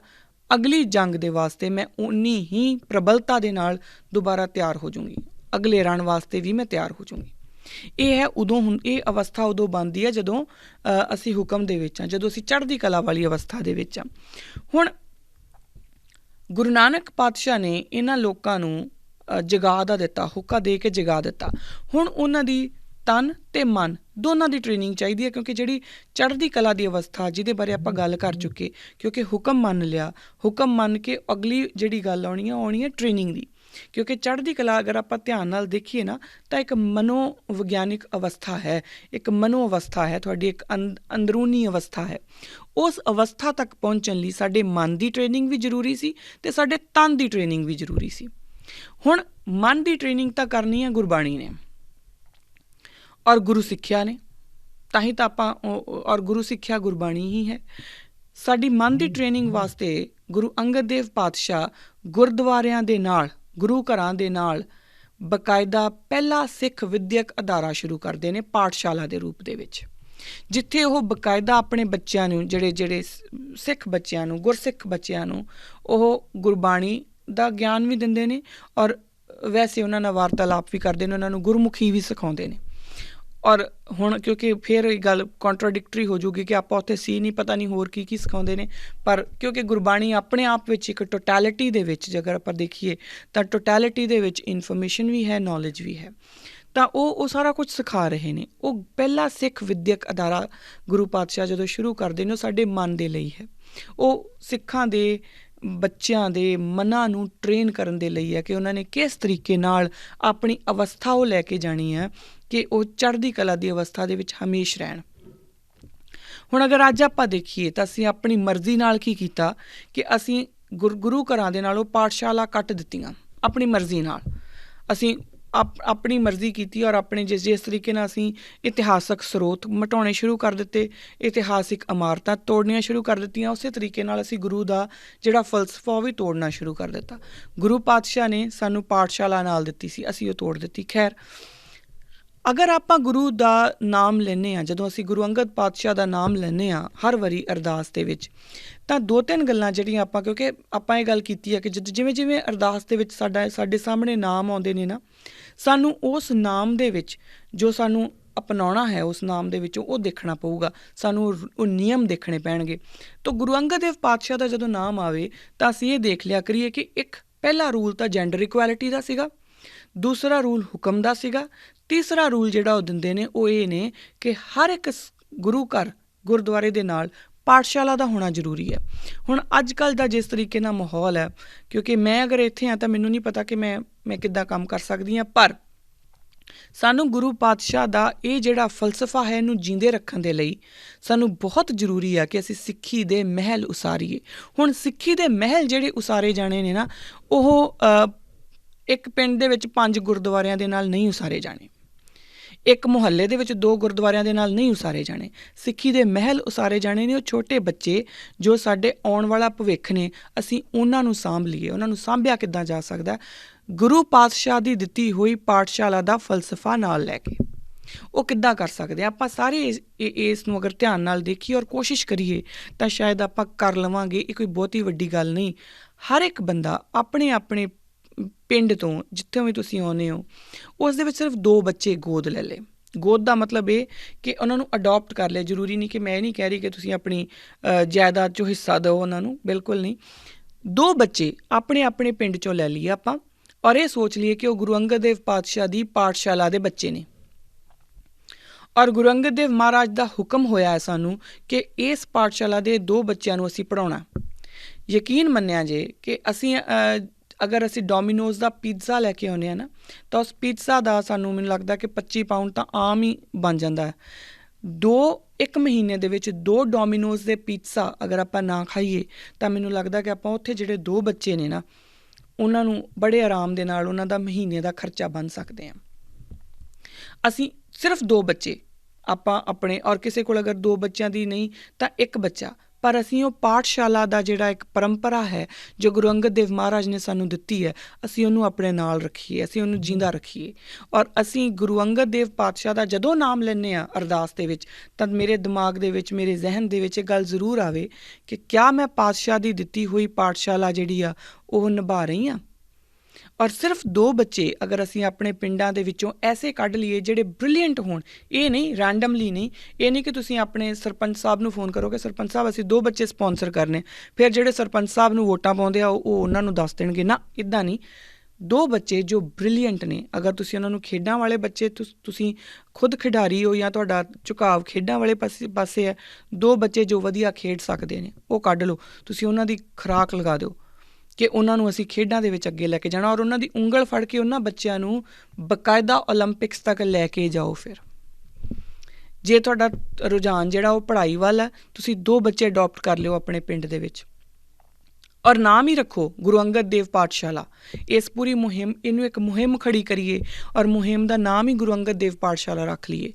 2 ਬੱਚੇ ਅਗਰ ਮੇਰਾ, ਜਿੱਦਾਂ ਹੁਣ ਮੇਰਾ ਰੁਝਾਨ ਪੜ੍ਹਾਈ 'ਚ ਆ, ਤਾਂ 2 ਬੱਚੇ ਮੈਂ ਅਡੋਪਟ ਕਰ ਲਾਂ ਆਪਣੇ ਪਿੰਡ ਦੇ ਵਿੱਚ, ਜਿਹੜੇ ਕਿ ਮੈਂ ਉਹਨਾਂ ਦੀ ਉਂਗਲ ਫੜ ਕੇ ਉਹਨਾਂ ਨੂੰ ਪਹਿਲੇ ਟਾਈਮ ਤੋਂ ਲੈ ਕੇ ਉਹਨਾਂ ਨੂੰ ਮੈਂ ਬਕਾਇਦਾ IAS PCS ਉਹ ਜੋ ਵੀ ਕਰਨਾ ਚਾਹੁੰਦੇ ਨੇ, ਬਕਾਇਦਾ ਯੂਨਾਈਟਿਡ ਨੇਸ਼ਨ ਦੇ ਹਿਊਮਨ ਰਾਈਟਸ ਤੱਕ ਦੀਆਂ ਜਿਹੜੀਆਂ ਕੁਰਸੀਆਂ ਆ ਉਹ ਅਸੀਂ ਆਪਣੇ ਬੱਚੇ ਉੱਥੋਂ ਤੱਕ ਲੈ ਕੇ ਜਾਈਏ। ਜਦੋਂ ਅਸੀਂ ਇਹ ਕਰਨਾ ਸ਼ੁਰੂ ਕਰ ਦੇਵਾਂਗੇ, ਫਿਰ ਅਸੀਂ ਗੁਰੂ ਅੰਗਦ ਦੇਵ ਪਾਤਸ਼ਾਹ ਦੇ ਘਰ ਦੇ ਜਿਹੜੇ ਚਾਕਰ ਆ ਨਾ ਉਹ ਅਸੀਂ ਪੂਰਨ ਹੋਵਾਂਗੇ। ਉਸ ਤੋਂ ਬਿਨਾਂ ਅਸੀਂ ਜਿੱਦਾਂ ਮਰਜ਼ੀ ਢੋਲ ਵਜਾਈ ਜਾਈਏ ਉਹਦਾ ਕੋਈ ਮਤਲਬ ਨਹੀਂ ਬਣਦਾ, ਕਿਉਂਕਿ ਗੁਰੂ ਅੰਗਦ ਦੇਵ ਪਾਤਸ਼ਾਹ ਨੇ ਪਾਠਸ਼ਾਲਾ ਖੜੀ ਕੀਤੀ ਸੀ ਕਿਸੇ ਆਧਾਰ ਦੇ ਉੱਤੇ, ਕਿਸੇ ਵਿਜ਼ਨ ਦੇ ਨਾਲ। ਸੋ ਅਗਰ ਤਾਂ ਆਪਾਂ ਇਹ ਕੰਮ ਕਰ ਸਕਦੇ ਹਾਂ, ਜ਼ਰੂਰੀ ਨਹੀਂ ਅਗਰ 2 ਬੱਚੇ ਨਹੀਂ ਕਰ ਸਕਦੇ, 1 ਬੱਚਾ, ਪਰ 1 ਬੱਚਾ ਤਾਂ ਸਾਨੂੰ ਜ਼ਰੂਰੀ ਹੈ, ਲਾਜ਼ਮੀ ਹੈ, ਕਿਉਂਕਿ ਅਸੀਂ ਇੱਥੇ ਬੈਠੇ ਹਾਂ, ਪਾਠਸ਼ਾਲਾ ਸਾਡੇ ਬੱਚੇ ਫ੍ਰੀ ਪੜ੍ਹਦੇ ਆ ਇੱਥੇ, ਅਤੇ ਜਿਹੜੇ ਉੱਥੇ ਬੈਠੇ ਨੇ, ਪੰਜਾਬ ਬੈਠੇ ਨੇ, ਕਿਉਂਕਿ ਸਾਡਾ ਧੁਰਾ ਪੰਜਾਬ ਹੈ, ਉੱਥੇ ਸਿਰਫ 1 ਬੱਚਾ ਅਸੀਂ ਅਡੋਪਟ ਕਰ ਲਈਏ ਆਪਣੇ ਪਿੰਡ ਦੇ ਵਿੱਚੋਂ, ਬ੍ਰਿਲੀਅੰਟ ਬੱਚਾ ਜਿਹੜਾ ਸਭ ਤੋਂ ਬ੍ਰਿਲੀਅੰਟ ਹੋਵੇ। ਅਤੇ ਜੇਕਰ ਆਪਾਂ 4-5 NRIs ਹਾਂ ਇੱਕੋ ਪਿੰਡ ਦੇ ਵਿੱਚੋਂ, ਤਾਂ ਉਹ ਫਿਰ ਉਸੇ ਪਿੰਡ ਦੇ 5 ਬੱਚੇ ਹੋ ਗਏ। ਜ਼ਰਾ ਸੋਚ ਕੇ ਦੇਖਿਓ, ਜੇ 5 ਗੁਰਸਿੱਖ ਬੱਚੇ ਅਗਰ ਹਿਊਮਨ ਰਾਈਟਸ ਕਮਿਸ਼ਨ ਦੇ ਵਿੱਚ ਆ ਗਏ, ਜਾਂ ਉਹ ਚੀਫ ਜਸਟਿਸ ਦੀ ਪੋਸਟ ਤੱਕ ਪਹੁੰਚ ਗਿਆ 1 ਬੱਚਾ ਵੀ, ਔਰ ਜਾਂ ਉਹਨਾਂ ਦੇ ਕਿਸੇ ਵੱਡੇ ਜਿਸ ਤਰ੍ਹਾਂ ਦੀ ਵੀ ਉਹ ਆਪਣੇ ਡਾਕਟਰ ਬਣ ਗਏ, ਅਗਰ ਅਸੀਂ ਇਸ ਤਰੀਕੇ ਦੇ 5 ਬੱਚੇ ਆਪਾਂ ਸਾਰੇ ਮਿਲ ਕੇ ਕਰ ਲਈਏ ਨਾ, ਤਾਂ ਆਪਾਂ ਇਹ ਦੇਖੀਏ ਕਿ ਸਾਡੀ ਜਿਹੜੀ ਕੌਮ ਹੈ ਉਹ ਉਸਦਾ ਇੱਕ ਨਾਮ ਕਿੱਥੇ ਹੋ ਜਾਊਗਾ। ਇਹ ਜ਼ਰੂਰੀ ਸੀ। ਅਗਲੀ ਗੱਲ ਜਿਹੜੀ ਹੈ ਇਹ ਤਾਂ ਹੋ ਗਈ ਮਨ ਦੀ ਟ੍ਰੇਨਿੰਗ, ਕਿਉਂਕਿ ਇਹ ਮਨ ਦੀ ਟ੍ਰੇਨਿੰਗ ਜ਼ਰੂਰੀ ਸੀਗੀ। ਹੁਣ ਜਿਹੜੇ ਬੱਚਿਆਂ ਦੀ ਗੱਲ ਮੈਂ ਕਰ ਰਹੀ ਹਾਂ, ਮੇਰਾ ਥੋੜ੍ਹਾ ਜਿਹਾ ਝੁਕਾਅ ਇੱਧਰ ਹੁੰਦਾ ਕਿ ਜਿਹੜੇ ਗੁਰਸਿੱਖ ਪਰਿਵਾਰਾਂ ਦੇ ਬੱਚੇ ਨੇ, ਮੈਂ ਉਹਨਾਂ ਦੀ ਗੱਲ ਕਰਦੀ ਹੁੰਦੀ ਹਾਂ। ਗੁਰਸਿੱਖ ਪਰਿਵਾਰਾਂ ਦਾ ਬੱਚਿਆਂ ਦਾ ਮਤਲਬ ਇਹ ਕਿ ਜਾਂ ਤਾਂ ਮਾਂ ਬਾਪ ਨੇ ਅੰਮ੍ਰਿਤ ਛਕਿਆ ਹੋਵੇ ਜਾਂ ਬੱਚਿਆਂ ਨੇ ਅੰਮ੍ਰਿਤ ਛਕਿਆ ਹੋਵੇ। ਆਪਾਂ ਉਹਨਾਂ ਬੱਚਿਆਂ ਦੀ ਗੱਲ ਕਰ ਰਹੇ ਹਾਂ, ਕਿਉਂਕਿ ਆਪਾਂ ਸਿੱਖੀ ਦੇ ਮਹਿਲ ਉਸਾਰਨੇ ਨੇ। ਹਾਂ, ਸਾਡੇ ਘਰ ਦਾ ਪੂਰਾ ਪੈ ਗਿਆ, ਉਸ ਤੋਂ ਬਾਅਦ ਆਪਾਂ ਜਿਹਨੂੰ ਮਰਜ਼ੀ ਜੋ ਮਰਜ਼ੀ ਕਰੀਏ, ਕੋਈ ਪ੍ਰੋਬਲਮ ਨਹੀਂ। ਔਰ ਮੈਂ ਇਸ ਗੱਲ ਨਾਲ ਬਿਲਕੁਲ ਸਹਿਮਤ ਹਾਂ ਕਿ ਸਿੱਖੀ ਦੇ ਵਿੱਚ ਕੋਈ ਵੀ ਮੇਰ ਤੇਰ ਨਹੀਂ ਆ, ਪਰ ਜਦੋਂ ਸਿੱਖੀ ਦੇ ਮਹਿਲ ਉਸਾਰਨ ਦੀ ਗੱਲ ਆਉਂਦੀ ਹੈ ਤਾਂ ਫਿਰ ਗੁਰੂ ਪਾਤਸ਼ਾਹ ਸਿੱਖੀ ਦੇ ਮਹਿਲ ਹੀ ਉਸਾਰਨ ਨੂੰ ਕਹਿੰਦੇ ਨੇ, ਫਿਰ ਹਰ ਕਿਸੇ ਦੇ ਮਹਿਲ ਉਸਾਰਨ ਨੂੰ ਉਹ ਨਹੀਂ ਕਹਿੰਦੇ। ਅਗਲੀ ਗੱਲ ਜਿਹੜੀ ਹੈ ਉਹ ਆ ਮਨ ਟ੍ਰੇਨਿੰਗ ਹੋ ਗਈ। ਹੁਣ ਗੁਰੂ ਅੰਗਦ ਦੇਵ ਪਾਤਸ਼ਾਹ ਅਗਲੀ ਇੱਕ ਹੋਰ ਇੰਪੋਰਟੈਂਟ ਚੀਜ਼ ਦੱਸ ਦਿੰਦੇ ਨੇ, ਉਹ ਨੇ ਤਨ ਦੀ ਟ੍ਰੇਨਿੰਗ। ਤਨ ਦੀ ਟ੍ਰੇਨਿੰਗ ਵਾਸਤੇ ਉਹ ਬਕਾਇਦਾ ਗੁਰੂ ਘਰਾਂ ਦੇ ਨਾਲ ਮੱਲ ਅਖਾੜੇ ਵੀ ਸ਼ੁਰੂ ਕਰਦੇ ਨੇ। ਮੱਲ ਅਖਾੜਿਆਂ ਦਾ ਮਤਲਬ ਕੀ, ਹੁਣ ਇਹਨੂੰ ਆਪਾਂ ਧਿਆਨ ਨਾਲ ਸਮਝੀਏ ਤਾਂ ਜਿਹੜੀ ਸਪੋਰਟਸਮੈਨ ਸਪਿਰਿਟ ਹੈ, ਜਿੰਨੀਆਂ ਵੀ ਆਪਾਂ ਗੱਲਾਂ ਕਰਕੇ ਆਏ ਹਾਂ, ਹੁਕਮ ਜੋ ਸਾਨੂੰ ਪ੍ਰੋਵਾਈਡ ਕਰਦਾ, ਜਦੋਂ ਆਪਾਂ ਹੁਕਮ ਦੇ ਵਿੱਚ ਰਹਿਣਾ ਸ਼ੁਰੂ ਕਰਦੇ ਹਾਂ ਕਿ ਮੈਨੂੰ ਮੇਰੀ ਕਾਬਲੀਅਤ ਦੇ ਉੱਤੇ ਵੀ ਭਰੋਸਾ, ਮੈਨੂੰ ਸਾਹਮਣੇ ਵਾਲੇ ਦੀ ਕਾਬਲੀਅਤ ਦੇ ਉੱਤੇ ਵੀ ਭਰੋਸਾ, ਜਿੱਤਾਂ ਹਾਰਾਂ ਮੈਂ ਤਦ ਵੀ ਅਗਲੇ ਰਨ ਦੇ ਲਈ ਤਿਆਰ ਹਾਂ। ਇਹ ਸਾਰਾ ਕੁਛ ਹੀ ਸਪੋਰਟਸਮੈਨ ਸਪਿਰਿਟ ਜਿਹੜੀ ਹੈ ਉਹ ਤੁਹਾਨੂੰ ਦਿੰਦੀ ਹੈ। ਸੋ ਇਸ ਦੇ ਲਈ ਤਨ ਦੀ ਟ੍ਰੇਨਿੰਗ ਬੜੀ ਜ਼ਰੂਰੀ ਹੈ, ਕਿਉਂਕਿ ਜਦੋਂ ਮੈਂ ਆਪਣੇ ਆਪ ਨੂੰ ਜਦੋਂ ਅਖਾੜਿਆਂ ਦੇ ਵਿੱਚ ਇੱਕ ਦੂਜੇ ਨਾਲ, ਇਹ ਉਹਨਾਂ ਲੋਕਾਂ ਦੀ ਗੱਲ ਸੀ ਜਿਨ੍ਹਾਂ ਨੂੰ ਹਜੇ ਤੱਕ ਇਹ ਪਤਾ ਨਹੀਂ ਸੀਗਾ ਕਿ ਉਹ ਕੌਣ ਨੇ, ਉਹਨਾਂ ਦੇ ਅੰਦਰ ਕਿੰਨੀ ਸ਼ਮਤਾ ਹੈ, ਉਹਨਾਂ ਦੇ ਅੰਦਰ ਕਿੰਨੀ ਪਾਵਰ ਹੈ। ਜਦੋਂ ਆਪਣੀ ਪਾਵਰ ਨੂੰ ਦੇਖਣ ਦੇ ਲਈ, ਜਦੋਂ ਇੱਕ ਦੂਸਰੇ ਦੇ ਨਾਲ ਸਪੋਰਟਸਮੈਨਸ਼ਿਪ ਦੇ ਵਿੱਚ, ਜਦੋਂ ਇੱਕ ਦੂਜੇ ਨਾਲ ਅਖਾੜਿਆਂ ਦੇ ਵਿੱਚ ਉਤਰਦੇ ਨੇ, ਤਾਂ ਬਕਾਇਦਾ ਆਪਣੇ ਆਪ ਨੂੰ ਉਹ ਸਮਝਦੇ ਨੇ, ਆਪਣੀ ਬਾਡੀ ਦੀ ਸ਼ਮਤਾ ਨੂੰ ਉਹ ਸਮਝਦੇ ਨੇ। ਉਹਨਾਂ ਦੀ ਬਾਡੀ ਟ੍ਰੇਨ ਹੁੰਦੀ ਆ, ਸਿਰਫ ਇਸ ਲਈ ਨਹੀਂ ਕਿ ਮੈਂ ਆਪਣੀ ਸ਼ਮਤਾ ਦਿਖਾਉਣੀ ਹੈ, ਇਸ ਲਈ ਵੀ ਕਿ ਅਗਰ ਅਗਲੇ ਦੀ ਸ਼ਮਤਾ ਮੇਰੇ ਤੋਂ ਜ਼ਿਆਦਾ ਹੈ ਤਾਂ ਉਸ ਤੋਂ ਬਾਅਦ ਮੈਂ ਉਹਦੇ ਨਾਲ ਹੱਥ ਵੀ ਮਿਲਾ ਕੇ ਜਾਵਾਂ, ਕਿਉਂਕਿ ਇਹੀ ਸਪੋਰਟਸਮੈਨ ਸਪਿਰਿਟ ਹੈ। ਔਰ ਸਪੋਰਟਸਮੈਨਸ਼ਿਪ ਨੂੰ ਹੀ ਇੰਪੋਰਟੈਂਸ ਦੇਣ ਲਈ ਗੁਰੂ ਪਾਤਸ਼ਾਹ ਮੱਲ ਅਖਾੜੇ ਸ਼ੁਰੂ ਕਰਦੇ ਨੇ। ਸੋ ਇਹ ਵੀ ਅਗਰ ਆਪਾਂ ਦੇਖੀਏ ਤਾਂ ਸਾਡੇ ਗੁਰੂ ਘਰਾਂ ਦੇ ਵਿੱਚੋਂ ਇਹ ਵੀ ਖਤਮ ਹੋ ਗਿਆ। ਸਾਨੂੰ ਇਹਨਾਂ ਚੀਜ਼ਾਂ ਨੂੰ ਵੀ ਮੁੜ ਸੁਰਜੀਤ ਕਰਨ ਦੀ ਜ਼ਰੂਰਤ ਹੈ, ਕਿਸੇ ਵੀ ਤਰੀਕੇ ਨਾਲ ਆਪਾਂ ਕਰ ਲਈਏ। ਬੇਸ਼ੱਕ ਜਿੱਦਾਂ ਮੈਂ ਹੁਣੇ ਗੱਲ ਕੀਤੀ ਕਿ ਪਾਠਸ਼ਾਲਾ ਦੇ ਵਿੱਚ 2 ਬੱਚੇ ਲੈ ਲਈਏ, ਚਾਹੇ ਇੱਕ, ਅਗਰ ਤੁਹਾਨੂੰ ਖੇਡਾਂ ਦੇ ਵਿੱਚ ਰੁਚੀ ਹੈ ਤਾਂ ਤੁਸੀਂ ਖੇਡਾਂ ਵਾਲੇ 2 ਬੱਚੇ ਲੈ ਲਓ, ਜਿਨ੍ਹਾਂ ਨੂੰ ਪੜ੍ਹਨ ਦੇ ਵਿੱਚ ਰੁਚੀ ਉਹ ਪੜ੍ਹਨ ਵਾਲੇ 2 ਬੱਚੇ ਲੈ ਲਓ। ਪਰ ਇਹ ਗੱਲਾਂ ਸਾਨੂੰ ਕੰਮ ਕਰਨੇ ਪੈਣਗੇ, ਕਿਉਂਕਿ ਇਹਨਾਂ ਤੋਂ ਬਿਨਾਂ ਅਸੀਂ ਜੋ ਵੀ ਕਰ ਰਹੇ ਹਾਂ ਉਹ ਸਿਰਫ ਅਸੀਂ ਸਿਰਫ ਆਪਣੇ ਆਪ ਦਾ ਇੱਕ ਦਿਖਾਵਾ, ਇੱਕ ਢੋਂਗ ਰਚ ਰਹੇ ਹਾਂ ਕਿ ਅਸੀਂ ਸਿੱਖ ਹੁੰਦੇ ਹਾਂ, ਕਿਉਂਕਿ ਅਸੀਂ ਆਪਣੇ ਗੁਰੂ ਘਰਾਂ ਦੀਆਂ ਜੋ ਸਾਡੇ ਗੁਰੂ ਪਾਤਸ਼ਾਹ ਨੇ ਸਾਨੂੰ ਪੁਆਇੰਟਰਸ ਦਿੱਤੇ ਸੀਗੇ ਕਿ ਆਹ ਕੰਮ ਤੁਸੀਂ ਕਰਨੇ ਆ, ਉਹ ਅਸੀਂ ਨਹੀਂ ਕਰ ਰਹੇ। ਸੋ ਜਿਹੜੀ ਸਪੋਰਟਸਮੈਨ ਸਪਿਰਿਟ ਹੈ, ਉਹਦੇ ਨਾਲ ਜਦੋਂ ਸਪੋਰਟਸਮੈਨ ਸਪਿਰਿਟ ਦੀ ਆਪਾਂ ਗੱਲ ਕਰਦੇ ਹਾਂ ਤਾਂ ਸੈਲਫ ਕੌਨਫੀਡੈਂਸ ਵੀ ਆਉਂਦਾ ਆ, ਕਿਉਂਕਿ ਇਹ ਉਹ ਲੋਕ ਸੀ ਜਿਨ੍ਹਾਂ ਦਾ ਬੜਾ ਲੋ ਐਸਟੀਮ, ਲੋ ਕੌਨਫੀਡੈਂਸ ਸੀਗਾ, ਕਿਉਂਕਿ ਜਦੋਂ ਉਹ ਬਾਹਰੋਂ ਕੋਈ ਆਉਂਦਾ ਸੀ ਉਹਨਾਂ ਨੂੰ ਕੁੱਟ ਪਿੱਟ ਕੇ ਚੱਲ ਜਾਂਦਾ ਸੀਗਾ। ਪਰ ਉਹਨਾਂ ਨੂੰ ਖੜਾ ਕਰਕੇ ਉਹਨਾਂ ਨੂੰ ਪਹਿਲਾਂ ਇਹ ਯਕੀਨ ਦਿਵਾਇਆ ਕਿ ਤੁਹਾਡੀ ਅਵਸਥਾ ਕੀ ਆ, ਔਰ ਉਸ ਤੋਂ ਬਾਅਦ ਉਹਨਾਂ ਨੂੰ ਟ੍ਰੇਨ ਕੀਤਾ, ਉਹਨਾਂ ਦੀ ਆਪਣੀ ਸ਼ਮਤਾ ਨੂੰ ਜਾਣਨ ਦੇ ਲਈ ਉਹ ਅਖਾੜਿਆਂ ਨੇ ਕੀਤਾ। ਜਿਹੜੀ ਸਪੋਰਟਸਮੈਨ ਸਪਿਰਿਟ ਹੁੰਦੀ ਹੈ ਨਾ, ਇਹ ਇੱਕ ਗੱਲ ਆਪਾਂ ਦੇਖ ਲਈਏ ਕਿ ਜਿਹੜੇ ਸਪੋਰਟਸਮੈਨ ਹੁੰਦੇ ਆ ਜਾਂ ਜਿਹੜੇ ਸਪੋਰਟਸ ਦੇ ਵਿੱਚ ਹੁੰਦੇ ਆ ਲੋਕ, ਉਹਨਾਂ ਨੂੰ ਅਕਸਰ ਕੌਨਫੀਡੈਂਸ ਜ਼ਿਆਦਾ ਹੁੰਦਾ, ਸੈਲਫ ਕੌਨਫੀਡੈਂਸ ਉਹਨਾਂ ਦੇ ਵਿੱਚ ਬਹੁਤ ਜ਼ਿਆਦਾ ਹੁੰਦਾ। ਇਹੀ ਕਾਰਨ ਹੈ ਬੇਸਿਕਲੀ। ਅਗਰ ਆਪਾਂ ਇਹਨੂੰ ਹੋਰ ਲੇਅਰ ਦੇ ਵਿੱਚ ਜਾ ਕੇ ਦੇਖਾਂਗੇ ਨਾ, ਜ਼ਰਾ ਧਿਆਨ ਨਾਲ ਸੋਚ ਕੇ ਦੇਖਿਓ ਕਿ ਜਿਨ੍ਹਾਂ ਨੂੰ ਵੀ ਅੱਜ ਅਸੀਂ ਗੈਂਗਸਟਰ ਕਹਿੰਦੇ ਹਾਂ ਪੰਜਾਬ ਦੇ ਵਿੱਚ, ਉਹ ਸਾਰੇ ਹੀ ਗੈਂਗਸਟਰ, ਸੋ ਕਾਲਡ ਗੈਂਗਸਟਰ, ਕਿਉਂਕਿ ਮੈਂ ਉਹਨਾਂ ਨੂੰ ਗੈਂਗਸਟਰ ਨਹੀਂ, ਕਿਉਂਕਿ ਉਹ ਕਿਸੇ ਦੇ ਬੱਚੇ ਨੇ, ਹਾਂ ਉਹਨਾਂ ਨੂੰ ਸਿਸਟਮ ਨੇ ਗੈਂਗਸਟਰ ਜ਼ਰੂਰ ਬਣਾ ਦਿੱਤਾ। ਜਿਹੜੇ ਉਸ ਸਿਸਟਮ ਦੇ ਘੜੇ ਹੋਏ ਗੈਂਗਸਟਰ ਨੇ, ਜਰਾ ਸਾਰਿਆਂ ਦੇ ਉੱਤੇ ਧਿਆਨ ਦੇਖਿਓ, ਮਾਰ ਕੇ ਦੇਖਿਓ, ਸਾਰੇ ਆਪਣੇ ਆਪਣੇ ਖੇਤਰ ਦੇ ਵਿੱਚ ਚੋਟੀ ਦੇ ਖਿਡਾਰੀ ਸੀ। ਉਹੀ ਗੈਂਗਸਟਰ ਕਿਉਂ ਬਣੇ, ਹੁਣ ਉਹ ਇੱਕ ਅਲੱਗ ਮੁੱਦਾ ਆ। ਪਰ ਮੈਂ ਜੋ ਇਹ ਕਹਿਣਾ ਚਾਹ ਰਹੀ ਹਾਂ ਉਹ ਇਹ ਹੈ ਕਿ ਉਹ ਇੱਕ ਸੈਲਫ ਕੌਨਫੀਡੈਂਸ ਜਿਹੜਾ ਹੈ ਨਾ, ਸਪੋਰਟਸਮੈਨ ਸਪਿਰਿਟ ਜਿਹੜੀ ਆ ਉਹਨਾਂ ਦੇ ਵਿੱਚ ਭਰਦੀ ਆ। ਹੁਣ ਜਿਹੜੇ ਲੋਕ, ਕਿਉਂਕਿ 2 ਤਰ੍ਹਾਂ ਦੇ ਨਾਲ ਪੰਜਾਬ ਨੂੰ ਖ਼ਤਮ ਕੀਤਾ ਗਿਆ, ਇੱਕ ਨਸ਼ੇ ਦੇ ਨਾਲ, ਦੂਜਾ ਆਹ ਗੈਂਗਸਟਰਸ਼ਿਪ ਦੇ ਨਾਲ। ਜਿਹੜੇ ਲੋਕ ਨਸ਼ੇ ਦੇ ਵਿੱਚ ਜਾ ਸਕਦੇ ਆ ਉਹ ਅਕਸਰ ਡਿਪਰੈਸ਼ਨ ਦੇ ਮਰੀਜ਼ ਲੋਕ ਹੁੰਦੇ ਆ, ਕਿਤੇ ਨਾ ਕਿਤੇ ਉਹਨਾਂ ਦੇ ਅੰਦਰ ਇੱਕ ਡਿਪਰੈਸ਼ਨ ਹੁੰਦਾ ਆ।